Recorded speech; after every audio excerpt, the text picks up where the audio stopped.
Paulo fez um registro aos companheiros de Roma, e esse registro está lá no capítulo 7, no versículo 21, que eu já vou compartilhar com vocês. Mas antes de a gente falar do que Paulo escreve aos Romanos, Emmanuel vai buscar essa reflexão e vai mostrar para nós o quanto Paulo de Tarso se aproxima da gente. Todas as vezes, e nós já tivemos oportunidade de estar aqui conversando um pouquinho sobre Paulo de Tarso, né? Todas as vezes em que a gente ouve a história de Paulo, a gente acompanha todo o combate que ele empreendeu, geralmente vem à nossa lembrança aquela ideia de um Paulo muito combativo, muito persistente, tenaz, não é isso que a gente conhece de Paulo? Uma fala que envolve e que muitas vezes convence pela autoridade moral e pela clareza com que ele expõe o seu raciocínio. Então nós construímos uma imagem de Paulo de Tarso muito distante de nós. E Emmanuel vem nos presentear com Paulo perto, com Paulo próximo, cujas angústias, as inquietações, inclusive os conflitos, nos aproximam muito dessa figura. Então Paulo, num determinado ponto da sua carta aos Romanos, vai escrever assim, veja se não é uma fala muito conhecida nossa: acho então esta lei em mim, quando quero fazer o bem, o mal está comigo. Não, para a direita, perto direita. Eu estou apertando errado? Então Paulo vai dizer assim na sua carta aos Romanos: acho então esta lei em mim, quando quero fazer o bem, o mal está comigo. Quem de nós nunca se sentiu assim, pessoal? A gente sabe muitas vezes o que é preciso fazer, porque nós estudamos, porque a gente participa de grupos de estudos, mas no momento exato, vai dizer Emmanuel, em que nós precisamos mostrar, não para o outro, mas para nós mesmos, a presença do Divino Mestre no nosso coração, naquele instante exato em que a gente precisa mostrar o que a gente já sabe, diz Emmanuel, basta um olhar, uma atitude, ele vai dizer ainda um gesto sutil, uma fala simples, para nos trair perante nós mesmos, revelando a nossa fragilidade, o quanto de fraqueza a gente ainda carrega por conta das nossas histórias do passado. E o benfeitor, ele vai dizer que no momento em que a gente reconhece que podia ter feito diferente, mas não fez, é comum 3 sentimentos tomarem conta de nós. Então ele vai pontuar assim: é comum que a gente sinta uma dor, porque reconhece a fragilidade, ou que a gente se sinta envergonhado, porque sabia que podia ter feito diferente ou ter feito um pouco mais, ou ainda, e Emmanuel nos alerta, eu não disse a referência, mas é no capítulo 136 desse livro, Pão Nosso, que ele vai discutir essa fala de Paulo. Ele diz ainda, como um alerta, que um outro sentimento toma conta de nós, que é o sentimento de culpa. De culpa. Porque a gente reconhece que tinha potencial para fazer diferente. E aí então, a gente conhece Emmanuel como sendo aquele espírito, pelos acompanhamentos que a gente faz da história dele com o Chico, muito enérgico, não é assim? O Chico vivia levando o puxão de orelha de Emmanuel. E aí então, num determinado momento, a gente também conhece um lado de Emmanuel que é do irmão mais velho. Aquele que puxa a orelha na primeira parte do texto, mas no fechamento da sua página, é como se ele estendesse os braços para nós, para oferecer um abraço muito fraternal, e aí ele vem dizer para a gente assim: no tempo que passa, se referindo perfeitamente às nossas vivências atuais, é indispensável que cada um carregue em si 2 ferramentas de trabalho. E aí ele vai dizer: serenidade e resistência. Vocês concordam que ele faz uma leitura muito perfeita do que a gente precisa nos tempos de hoje? Serenidade, tranquilidade, para a gente conseguir analisar os fatos que nos acontecem e, ao mesmo tempo, resistência para reorganizar as nossas trajetórias. E ele ainda vai fechar a página dizendo para nós que, além da resistência e da serenidade, é natural que um conflito se estabeleça intimamente, porque quando a gente reconhece que poderia ter feito mais do que a gente fez, ele fala que é motivo de alegria. A gente precisa comemorar, porque significa que nós já não estamos mais caminhando por aqui na indiferença moral. Quando a gente reconhece que pode mais do que a gente fez, é porque nós já estamos, através desse conflito, identificando que nós não podemos mais ficar parados na indiferença. E quando Emmanuel arremata o texto desse jeito, imediatamente, pessoal, eu me lembrei, já que ele fala do conflito, de uma tirinha da Mafalda. Todo mundo aqui já deve ter ouvido falar da Mafalda, essa personagem do cartunista argentino Quino. E é bom que a gente identifique que a Mafalda é uma menina de apenas 5 anos de idade. Quem conhece as historinhas dela sabe que ela discute como gente grande filosofia, política, psicologia, sociologia, antropologia. E aí então, ela conversando com a mãe, no primeiro quadrinho diz assim, ó, não sei se vocês conseguem visualizar bem ali, mas ela chega com a mãozinha carregando umas moedas, lança as moedinhas sobre a mesa e vira-se para a mãe dizendo assim, toma, pensei em ficar com o troco para comprar um chupa-chupa, quer dizer, balas, né? Mas eu não consegui. Tudo por causa desse maldito inquilino, e que é assim, e que é assado, que não é bonito, que não se faz e sei lá o quê. E a mãe, acompanhando aquela fala da Mafalda, vai dizer assim, né? Inquilino, minha filha. Qual inquilino, né? De que inquilino você está falando? E ela arremata o texto dizendo, este que eu tenho aqui dentro. Que inquilino é este que a Mafalda tem dentro dela, gente? Na verdade, ela está fazendo referência a quê? A nossa consciência. Que não é inquilino, né? Porque ela nos compõe. Então, a gente sabe que a Mafalda vive esse conflito entre o que é certo, o que é correto fazer e o que não é correto, porque na consciência estão registradas, conforme a gente aprende lá em O Livro dos Espíritos, né? As leis de Deus. E por isso o embate.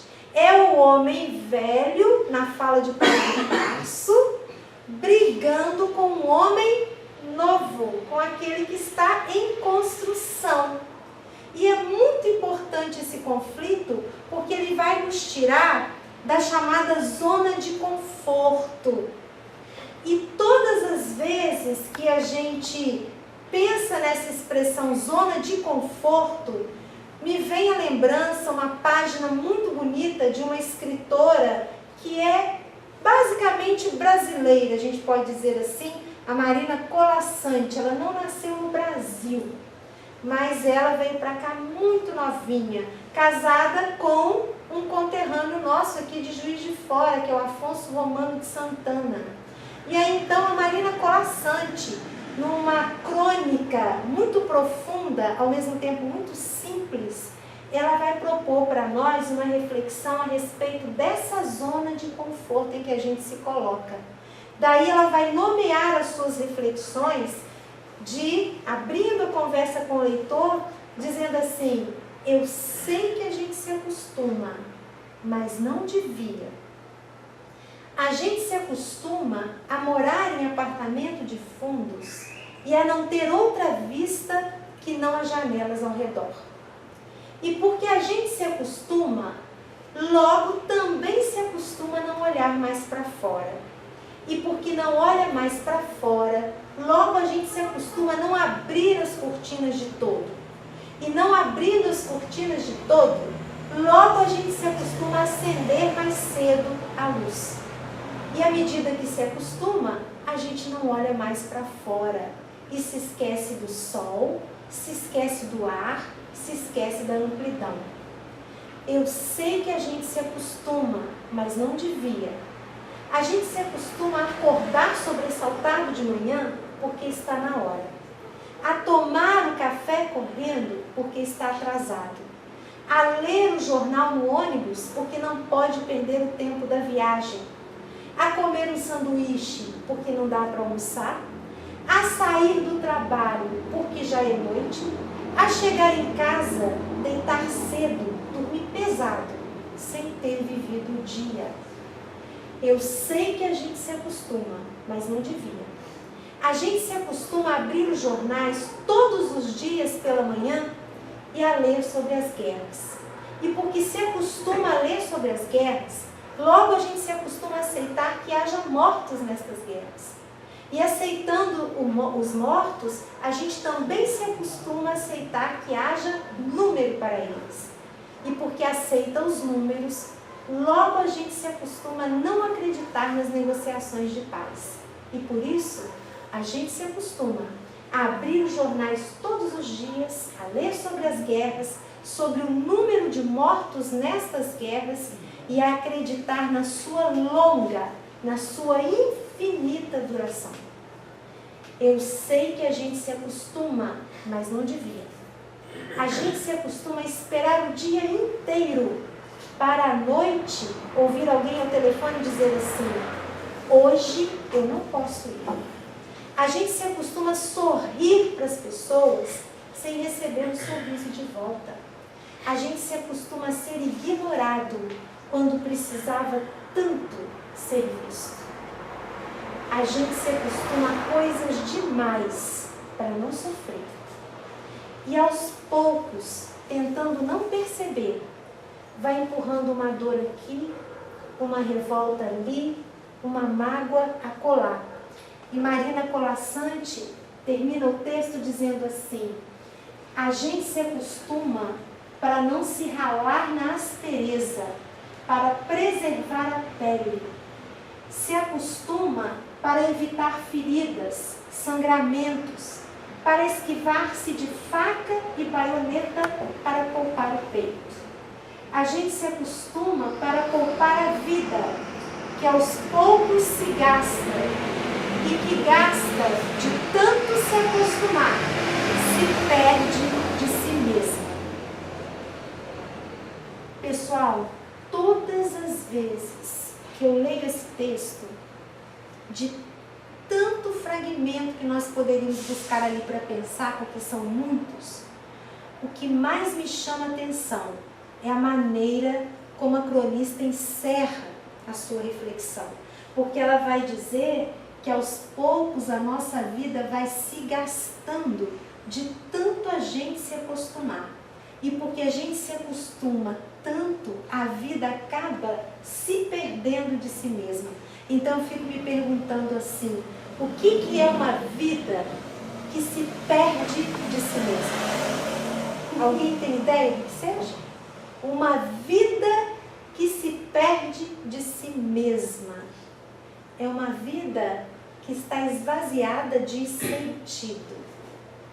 Então, quando eu não consigo encontrar respostas para as questões mais básicas do tipo: por que eu acordo todos os dias cedo para ir para o trabalho ou para realizar determinada atividade em casa? Por que é que eu convivo com as pessoas com as quais eu convivo? Por que eu desempenho determinada profissão? Quando eu não consigo respostas claras e organizadas para mim com relação a essas questões mais básicas, sinal de alerta. É preciso parar, pensar e reconectar com a nossa história, com as nossas raízes. Uma vida que se perde de si mesma é uma vida que caminha, como os sociólogos, os antropólogos têm pontuado muito para nós atualmente, né? É uma vida que caminha num lugar em que nenhum de nós deveria ficar por muito tempo. E eles chamam esse lugar de entrelugar.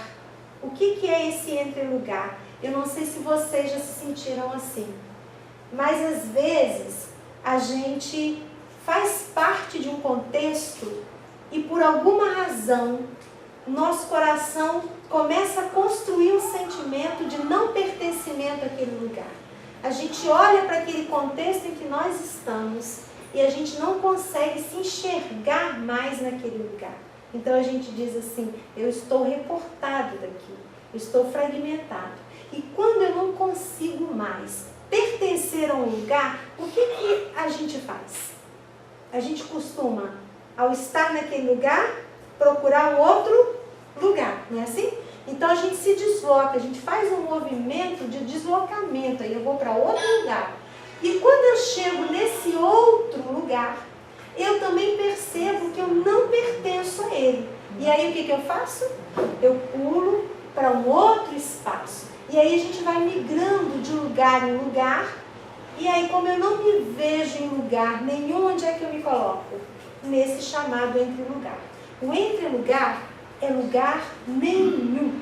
E essa sensação de não pertencimento, ela nos abala muito, porque ela interfere na construção da nossa subjetividade e da nossa identidade. Então, hoje, mais do que nós gostaríamos, nós estamos caminhando com uma sensação de desenraizamento muito grande. Mais do que nós gostaríamos, nós estamos colocando entre nós e o outro uma barreira, porque a gente quer muito amar. E quando eu falo do querer amar, eu não estou pensando somente em relações de conjugalidade, mas em todas as vinculações afetivas que a gente precisa, Então nós estamos colocando uma barreira. A gente quer muito amar, mas ao mesmo tempo a gente tem medo de sofrer, porque a gente quer amar. Então, ao mesmo tempo que a gente quer confiar, a gente tem medo de confiar, porque a gente tem medo do que pode vir caso o outro rompa com uma expectativa que a gente tenha criado, e vice-versa, né? Caso a gente também rompa com uma expectativa que a gente tenha criado no outro. E por conta dessas vinculações, a gente tem caminhado muito frágil. E essa fragilidade, ela nos conduz, grande parte das vezes, a um estado emocional de cansaço muito grande. Emocionalmente, a gente se sente sugado, cansado, desgastado. Quem aqui nunca dormiu e acordou no dia seguinte com a sensação de que não descansou absolutamente nada? Parece que a noite toda ficou na função. E ficou mesmo, né? Porque o corpo está ali repousando, mas nós, espíritos, continuamos conectados nos nossos desgastes emocionais. Então a gente corre o tempo todo. Eu me lembro quando a gente fala do correr o tempo todo, da figura daquele coelho de Alice no País das Maravilhas, né? Quem já assistiu ou já leu o livro, sabe que o coelho o tempo todo ele usa a seguinte expressão se dirigindo a Alice: ai, ai, ai, ai, ai, ai, ai, é tarde, é tarde, é tarde, é tarde, é tarde, é tarde. O tempo todo ele está se queixando de que é tarde. Eu tenho uma curiosidade, né? Se a gente de repente parasse para conversar com esse coelho e perguntasse por que é tarde, ou para que é tarde, eu tenho a impressão de que ele não conseguiria nos responder. Assim como nós, muitas vezes, corremos de um lado para o outro, desenfreadamente, às vezes a gente nem sabe por que a gente está correndo tanto, por que a gente vai na onda de uma ansiedade muito grande, muito crescente. Mas o que a gente vai, né, a gente vai é na multidão, a gente vai no grupo. E é muito interessante que, como nós, já tivemos até a oportunidade de conversar aqui também sobre isso, como nós somos espíritos imortais, não é essa a nossa realidade? Nós não estamos na realidade, somos, né, espíritos imortais. A gente fica se perguntando assim, por que então tanto desespero para lutar contra o tempo? Se a gente tem a imortalidade para dar conta das nossas questões. Eu não estou querendo dizer com isso que a gente tem que procrastinar. A gente tem que assumir a nossa responsabilidade e os nossos compromissos. Mas eu estou dizendo que às vezes a gente guarda uma ansiedade que deixa claro para nós que a gente racionalmente entende que é espírito imortal. Mas com o coração a gente não alcança ainda essa verdade maior. E se a gente for analisar, no fundo, é tudo uma questão de ponto de vista. Já que nós somos espíritos imortais, a gente precisa pensar nessa questão da perspectiva com que eu olho as coisas. Essa figura que a gente trouxe aqui, ela é muito conhecida na internet. Se não todos aqui, pelo menos a maioria já se deparou com ela por aí.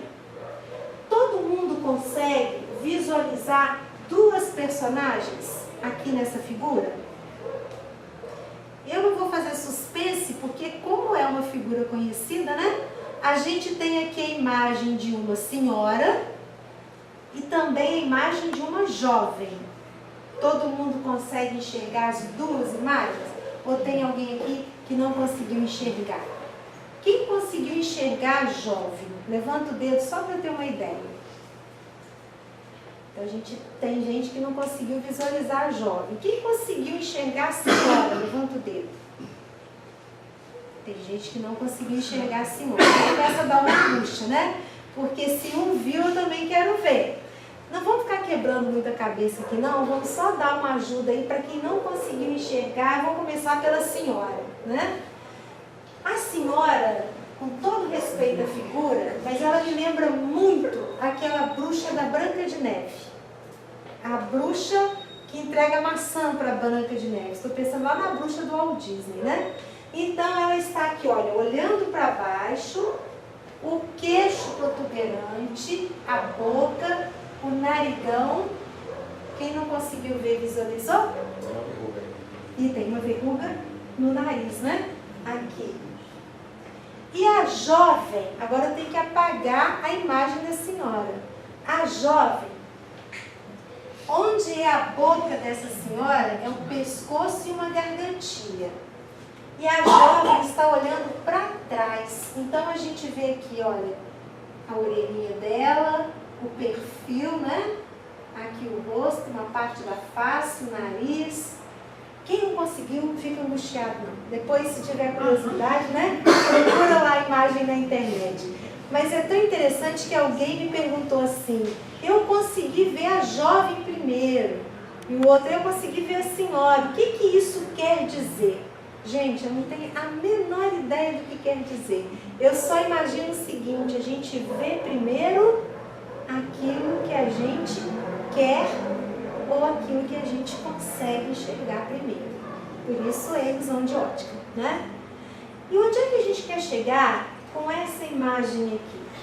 A gente quer chegar em Kardec.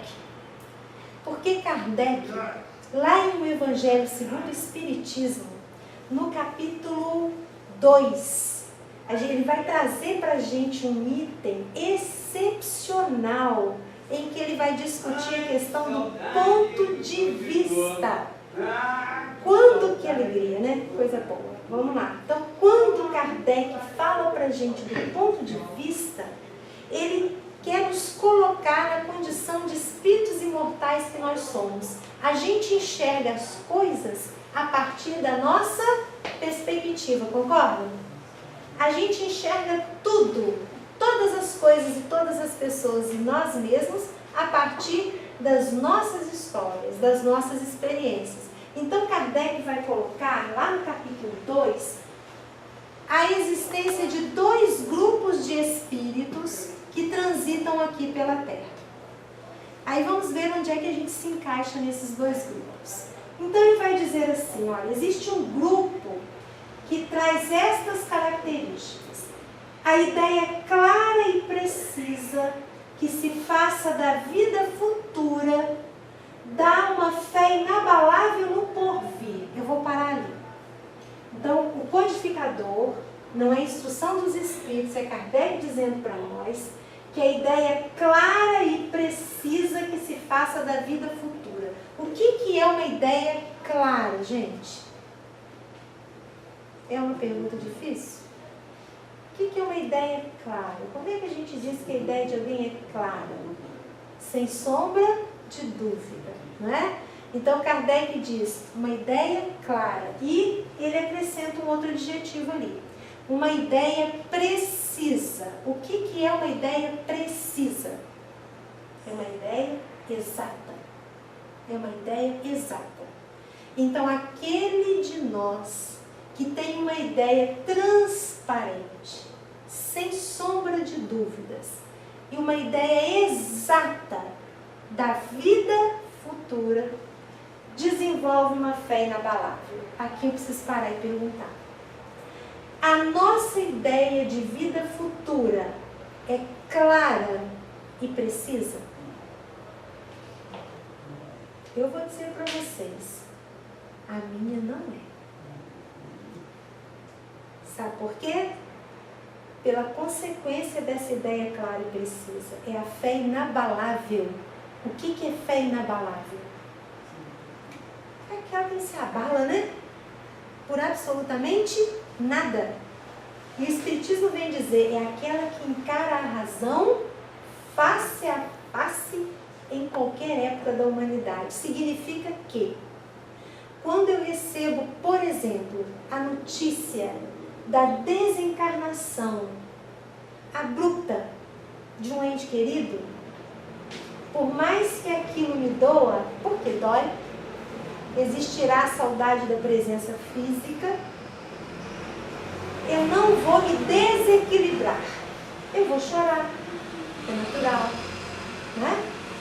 A gente vai entrar lá naquela conversa com Deus, com a espiritualidade, mas eu não vou me desequilibrar, porque eu tenho certeza da vida futura e da minha condição de espírito imortal. A minha fé é inabalável quando eu sofro um revés financeiro e eu não vou me amargurar, embora a gente sinta o acontecimento, eu não vou me amargurar, eu não vou brigar com Deus, eu não vou dizer que é injustiça, eu não vou ficar num estado contínuo de reclamação. O primeiro instante de susto é natural, mas a gente se reergue. A minha fé é inabalável quando eu recebo uma crítica de alguém que de repente não foi uma crítica bem colocada, não foi uma crítica fraterna, e aí eu recolho aquela crítica e ela não me desestabiliza. A minha fé é inabalável, a gente consegue tirar nota 10 em todas essas circunstâncias e em outras mais, porque se a gente tira nota 10, olha o que acontece. Essa fé inabalável tem consequências enormes sobre a moralização dos homens, porque muda completamente o ponto de vista pelo qual eles encaram a vida terrena. Nós talvez não tenhamos a fé inabalável, mas nós estamos caminhando para construí-la. Essa fé inabalável é a fé de Paulo de Tarso, por exemplo. É a fé de Madre Teresa de Calcutá e de tantos outros espíritos cujas histórias estão aí nos inspirando, não é? E existe um segundo grupo. Nesse segundo eu me encaixo muito bem, não sei vocês, mas Kardec vai caracterizar esse segundo grupo assim, ó, pela simples dúvida, simples, gente, não é uma dúvida grandiosa de vida futura, não. É uma dúvida simples que a gente tem, é pequenina. O homem concentra todos os seus pensamentos na vida terrena. Quando eu leio Kardec falando isso, imediatamente me vem também uma questão. As atitudes que eu tomo, as falas que eu compartilho, são atitudes e falas de espírito que sabe que é imortal? As escolhas que eu faço são escolhas de quem sabe que é imortal? Entre aspas, as brigas que eu compro como espírito imortal? No equilíbrio? Então, concentra todos os seus pensamentos na vida terrena. Incerto do porvir, dedica-se inteiramente ao presente. A perda do menor dos seus bens causa-lhe pungente mágoa, um desengano. Aí Kardec vai listar uma série de vivências nossas. Uma esperança perdida, uma ambição insatisfeita, uma injustiça de que seja vítima, o orgulho ou a vaidade ferida. São tantos outros tormentos que fazem da sua vida uma angústia perpétua, pois que se entrega voluntariamente a uma verdadeira tortura de todos os instantes. Então, é quando a gente fica remoendo um acontecimento infeliz um dia inteiro, 2 dias, 3 dias, uma semana. E quando alguém toca na ferida, a gente lembra e traz toda a carga de sentimento à tona outra vez. É quando a gente fica assim, fulano falou isso comigo, mas se ele viesse aqui agora eu diria isso, e a gente repassa no pensamento tudo que a gente falou e aquilo que a gente gostaria de ter dito e não disse. E a gente se consome, se aprisiona naquela emoção e revive aquela cena várias vezes, porque ela já está impregnada no nosso pensamento, né? No nosso álbum de fotografias, que é o pensamento. Então a gente precisa reajustar o foco. Há uma página belíssima em O Evangelho segundo o Espiritismo, no capítulo 5 dessa vez, Bem-aventurados os aflitos. Quem não teve oportunidade de ler, gente, vale muito a pena. É atualíssima. Quando Kardec vai discutir sobre o que é desgraça real. O título, inclusive, do item é esse: A Desgraça Real. E não é Kardec, na verdade, né? É uma instrução dos espíritos, é o espírito Delphine Girardin que vem falar para nós sobre isso. E ela vai colocar uma reflexão fantástica sobre a maneira como a gente deve encarar os desafios e aquilo que a gente chama de desgraça. Ela vai dizer que o que determina se um fato é desgraça ou não, olha que raciocínio interessante. O que determina na nossa vida se tal fato é uma desgraça real, verdadeira ou não, não é o acontecimento em si, mas são as consequências daquele acontecimento. Eu achei esse raciocínio excepcional, porque aí ela vai ilustrar com alguns exemplos, e aí trazendo para o nosso dia a dia. Por exemplo, às vezes alguém pensa assim: se eu ganhasse na Mega Sena, a minha vida se resolveria. Se tal coisa acontecesse comigo, a minha vida se resolveria. Aí a gente ganha. E vê aquele momento como um momento de felicidade absoluta, plena. Mas se eu não tenho condição de administrar aquilo que eu ganhei, aquele bem que eu recebi, quantos desastres e comprometimento na minha atual existência eu posso arrastar para junto de mim? Então, aquele fato que às vezes é motivo de alegria, naquele momento em que ele aconteceu, vai trazer consequências que vão comprometer a minha condição evolutiva aqui no planeta. Isso é uma desgraça real, segundo ela. Agora, quando de repente eu sou tolhido de alguma coisa, eu quero algo e naquele instante aquele algo me é negado, eu vejo aquilo como uma desgraça. E de repente, quantas coisas boas a gente tem na nossa existência aqui, se a gente tivesse tempo para contar, gente. Cada um de nós aqui, revirando as nossas lembranças, com certeza, a gente vai encontrar algum fato ocorrido na nossa vida, que no instante em que aconteceu, a gente achou que era algo extremamente negativo para nós. E depois, com o passar do tempo, aquilo foi se revelando, na verdade, uma bênção, um presente divino.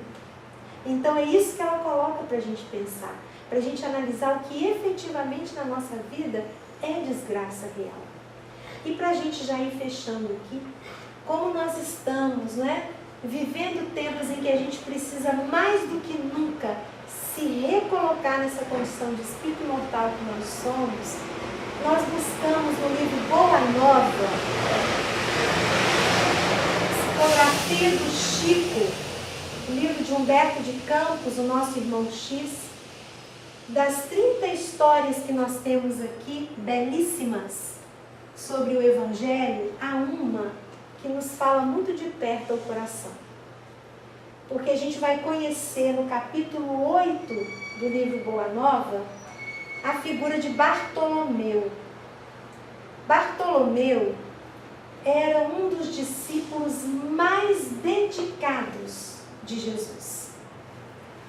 Era um daqueles que desde as primeiras pregações do Cristo à margem do Tiberíades, ele já estava ali, empreendendo todos os seus esforços no sentido de ajudar na divulgação da Boa Nova. Mas olha que interessante, gente. Embora Bartolomeu trabalhasse com Jesus, ele era alguém triste. Ele era triste.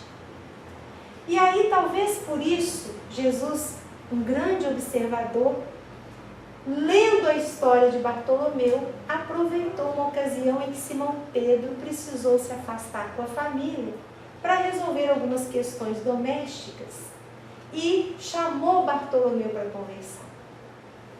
Humberto de Campos não coloca para nós qual foi a abordagem feita por Jesus.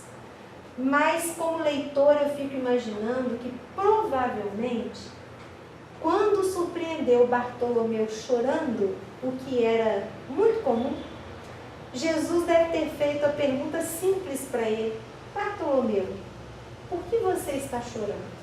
Por que eu deduzo que tenha sido uma pergunta muito simples desse tipo? Porque quando Humberto de Campos nos apresenta a introdução do diálogo entre Bartolomeu e Jesus, esse diálogo se inicia, na verdade, com Bartolomeu chorando convulsivamente. Aí eu fico imaginando a gente. Quando a gente está chateado, quando a gente está chorando, e alguém nos surpreende chorando e pergunta para a gente: por que você está chorando? O que às vezes, ou grande parte das vezes, costuma acontecer nesse instante? A gente chora mais ainda. Então Bartolomeu chorava convulsivamente. E Jesus corre os dedos pelos cabelos de Bartolomeu, acaricia-lhe a face e aguarda que ele se acalme. E quando ele se acalma, Jesus retorna a pergunta: Bartolomeu, por que você chora?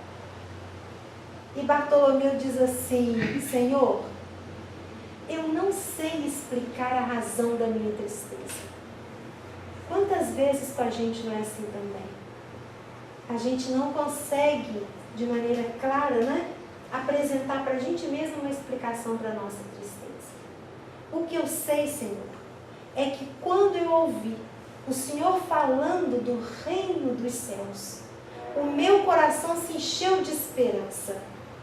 Mas, Senhor, o mundo é tão mau, tão corrupto, as pessoas agem em benefício próprio. Cada uma pretende pleitear mais do que tem, embora o outro permaneça na penúria. Alguma semelhança, gente, com o que a gente vive aqui hoje em dia? Então, Bartolomeu leva para Jesus um mundo extremamente negativo. O olhar de Bartolomeu para aquele mundo é um olhar pessimista. A questão que Bartolomeu não sabia naquele instante, mas nós espíritas sabemos, é que ele conversava com Jesus, que é o governador espiritual do planeta Terra. O que significa dizer que tudo o que nós estamos vivendo hoje, todas as dificuldades por que passamos, gente, não é porque Deus perdeu o controle e Jesus perdeu a governança do planeta. Mas é aquela história lá do Evangelho, a desgraça real, Aquilo que parece ruim, na verdade é um momento de renovação, de reflexão, que vai propor para a gente a transformação. Nunca, eu desconheço, nunca se falou tanto de paz, de empatia, de alteridade, de respeito ao outro, quanto nos dias atuais. Por quê? Porque nós estamos chegando num nível de exaustão muito grande pela maneira como nós estamos nos tratando, como nós estamos cuidando do nosso espaço, do nosso entorno. Então, Bartolomeu conversava com o governador espiritual. Quando a gente reclama que o mundo está perdido, que o país não tem mais jeito, nós estamos dizendo para Jesus: olha, Jesus, me desculpa, mas o Senhor fracassou. Nós não temos condição de falar isso para Jesus, certo? Então, tudo o que acontece está acontecendo sob a vigilância de Deus, sob a governança de Jesus. Tudo, exatamente tudo, em qualquer campo do nosso planeta. Então, depois que Bartolomeu pinta aquele mundo para Jesus, Jesus vai virar-se para Bartolomeu e vai colocar assim: Bartolomeu, a nossa doutrina, entretanto, é a do Evangelho ou da Boa Nova. E já viste, Bartolomeu, uma boa notícia não produzir alegria? E arremata que há de mais importante, que é o seguinte: o Evangelho terá de florescer primeiramente na alma das criaturas, antes de frutificar para o espírito dos povos. O que Jesus fala para Bartolomeu? Quer, Bartolomeu, um mundo diferente? Quer um mundo mudado? Onde é que a gente tem que mudar primeiro? A gente. A gente é que tem que mudar primeiro. É uma frase que corre muito aí, né? A gente tem que ser para o mundo a mudança que a gente quer que o mundo efetive. Tudo começa de nós. Há uma frase que o Renato sempre deixa aqui de Francisco de Assis, não é? Acho que se eu entendi bem a leitura... Pregue sempre o Evangelho, se necessário, use palavras. Exatamente. Quando se fala de pregar, não é? Gente, fazer uma reflexão como essa que nós estamos apresentando aqui é a coisa mais simples, assim, vamos dizer, né? Por quê? A gente seleciona o tema que está mexendo com a gente naquele instante. Daí a gente busca as obras básicas, que são o ponto de partida. Na sequência, as obras clássicas. A gente vai contextualizando, põe na ordem que a gente acha que vai ser uma ordem em que todo mundo vai conseguir acompanhar e fala. Pregar o Evangelho não é isso, né? É a gente entender que o templo, e Jesus, e Emmanuel coloca isso também no livro Pão Nosso, o dia que a gente entender que o templo não é só circunscrito a estas paredes, que o sagrado não é só dentro dos espaços dedicados às escolas religiosas, mas quando eu vou para o meu trabalho profissional, lá é um templo de Deus. Quando eu vou para a via pública, é um templo de Deus, portanto é sagrado. Quando eu estender essa ideia do sagrado para todos os espaços da minha existência, a gente vai começar a falar com o outro lá fora como a gente conversa com o outro na casa espírita. Naquele tom, né, angelical, de espírito de luz, naquele tom de voz calma. É isso que a gente tem que estender para o lá fora, porque o lá fora não existe na verdade, né? E aí então, ele está dizendo, Bartolomeu, a mudança não vai vir do outro, a mudança tem que vir da gente. E aí, entreguei a resposta aqui. Alguém leu? Não.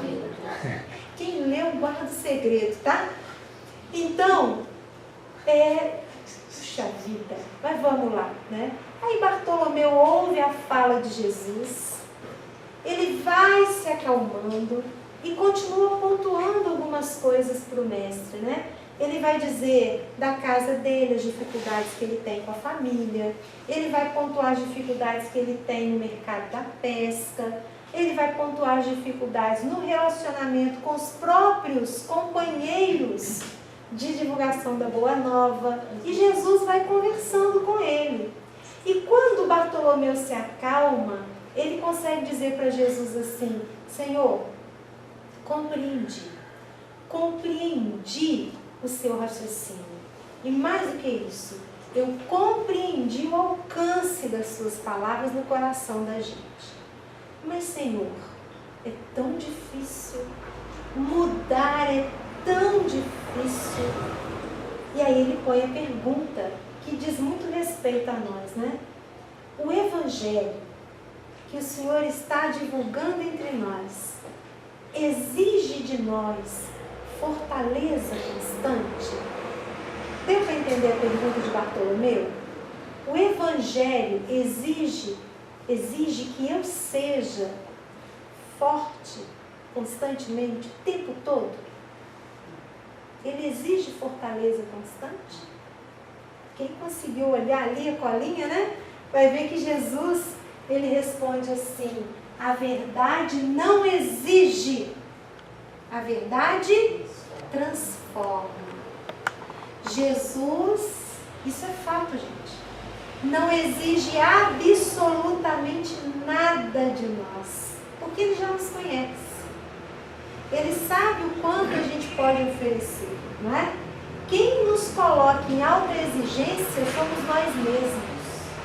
Nós, muitas vezes, estamos exigindo de nós um comportamento que não é humano, que é comportamento de espírito puro. Mas Jesus colocou que o Evangelho não é para quem é são. O Evangelho é para quem é doentinho da alma.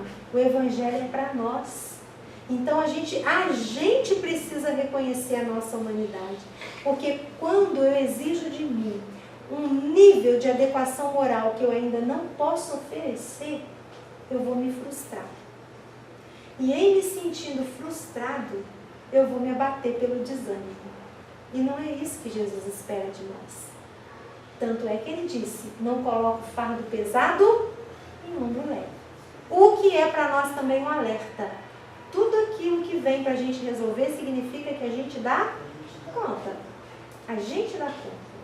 Porque o Evangelho é verdade. E verdade transforma o coração. O Evangelho não poderia reclamar estados especiais dos seus discípulos. Então a gente precisa aprender a simplificar as coisas. E a gente encerra com um texto que foi psicografia também do Chico. É um poema muito bonito que vai colocar para a gente. Vou só pegar meus óculos ali, gente, que eu não vou conseguir ler sem eles. Que vai colocar para a gente a necessidade que a gente tem de aprender a não complicar tanto quanto a gente complica. E o poeta é Casimiro Cunha. Então ele vai dizer assim: clamas que o tempo está curto, contudo o tempo replica. Não me gastes sem proveito, simplifica, simplifica. É muita conta a buscar-te, armazém, loja, botica. Aprende a viver com pouco, simplifica, simplifica. Encontras no próprio lar parente que te fere e implica, desculpa sem reclamar, simplifica, simplifica. Recebes dos mais amados ofensa que não se explica, esquece a lama da estrada, simplifica, simplifica. E o poeta encerra: recorres em pranto ao mestre na luta que te complica, e o mestre só te pede em silêncio: simplifica, simplifica.